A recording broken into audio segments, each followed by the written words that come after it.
Eita for telling my in-laws the truth after my brother-in-law blamed my husband? This happened about 5 years ago, but it's one of those situations that still pops into my head every now and then. Even though a lot of time has passed, the fallout from it never really went away, and I sometimes find myself wondering if I handled it the wrong way. For context, my husband and I had always had a somewhat complicated relationship with his side of the family. Nothing dramatic on the surface, but there was definitely a tendency for certain people to get the benefit of the doubt no matter what they did, while others seemed to be blamed for things almost automatically. My husband often fell into that second category. One of those people who could seemingly do no wrong was my brother-in-law.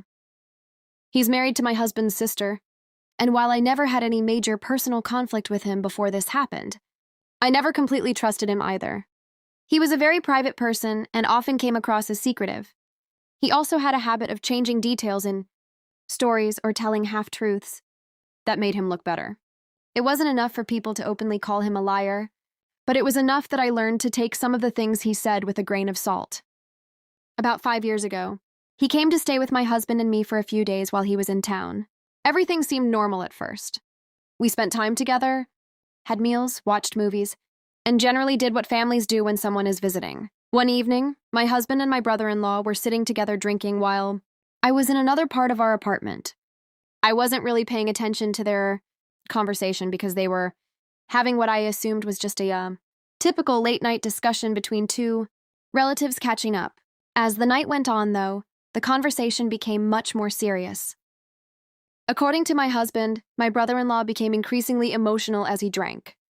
Eventually, he started confessing things he had apparently been keeping secret for years. The first confession completely shocked my husband. My brother-in-law admitted that he had been in love with him for years. Not just a brief crush or some passing attraction, but an actual long-term romantic obsession that he had apparently never told anyone about. My husband was stunned. He didn't know how to respond because this was someone married to his sister. Before my husband could even process that revelation, my brother-in-law continued talking and revealed something else. He admitted that whenever his wife traveled for work, he regularly cheated on her with other men. Again, this wasn't framed as a one-time mistake or a moment of weakness. From what my husband told me, it sounded like a pattern of behavior that had been going on for quite some time. At some point after that conversation ended, everyone went to bed. The next morning, things got even stranger.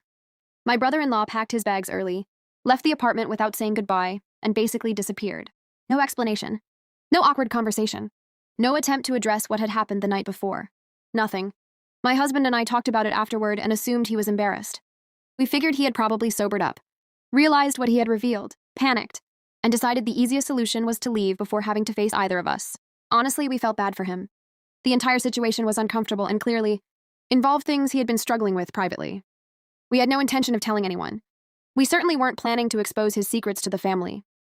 As far as we were concerned, it was his business. We thought the matter was over.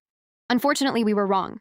A couple of days later, word started spreading through the family that my brother-in-law had abruptly left because he had gotten into a massive argument with my husband.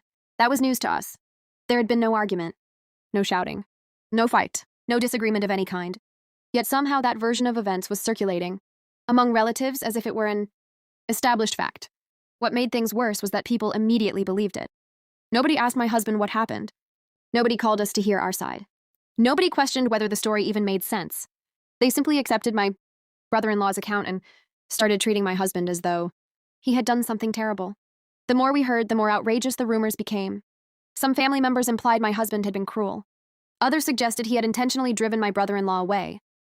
A few acted as though my husband owed everyone an apology despite nobody being able to explain what he had supposedly done wrong. Watching this happen was incredibly frustrating. My husband was hurt but mostly tried to ignore it. I, however, was furious. Not because I wanted revenge. Not because I wanted to expose anyone. But because I couldn't stand watching my husband get blamed for something that literally never happened. For days I kept thinking the truth would eventually come out. Surely someone would ask questions. Surely someone would notice the story didn't add up. Surely people who claimed to care about my husband would at least hear him out. But that never happened. Instead, the accusations continued. Eventually, I reached a point where I felt I had to say something.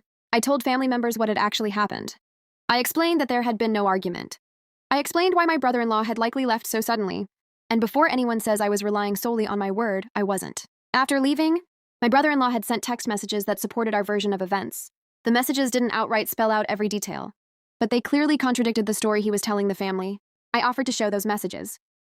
Nobody wanted to see them. Not a single person. That was probably the most frustrating part of the entire situation. People claimed they wanted the truth. Yet when evidence was available, they refused to look at it. Instead, they accused me of creating drama. They said I was trying to start problems within the family. They claimed I was making everything up. Some even suggested I was intentionally trying to destroy my brother-in-law's marriage. That accusation was especially upsetting because destroying his marriage had never been my goal. In fact, if he hadn't blamed my husband, I never would have said a word about any of it. I would have happily taken the entire conversation to my grave. The only reason I spoke up was because my husband was being unfairly portrayed as the villain. At that point, I felt like I had two choices. Either remain silent and allow everyone to continue believing my husband had done something awful, or tell the truth and let people decide for themselves. I chose the second option. Unfortunately, it didn't help. The family continued believing my brother-in-law. Some relatives completely cut us off. Others became distant. Family gatherings became awkward. Relationships that had once been friendly became strained. Even now, years later, there are people on that side of the family who still believe my brother-in-law's version of events despite all the inconsistencies in his story. What bothers me most isn't that they disagreed with me. It's that they never seemed interested in hearing the truth at all. They had already decided who they believed before any facts were presented. Nothing my husband or I said mattered. Nothing we could prove mattered. The outcome had been determined from the beginning. 5 years later, I still wonder about it sometimes. Part of me believes I absolutely did the right thing because I was defending my husband from false accusations. If someone lies about your spouse and damages their reputation, shouldn't you stand up for them? But another part of me wonders whether speaking up was pointless. Maybe I should have stayed quiet. Maybe I should have accepted that some people were never going to believe us. Maybe exposing the truth only gave the family another reason to turn against us. At the same time, staying silent would have meant allowing a false story to become reality. It would have meant watching my husband carry blame for something he never did. And honestly, I don't know if I could have lived with that either. So even after all this time, I still find myself asking, was I wrong for telling my in-laws the truth after my brother-in-law lied and blamed my husband for his sudden departure? Ita?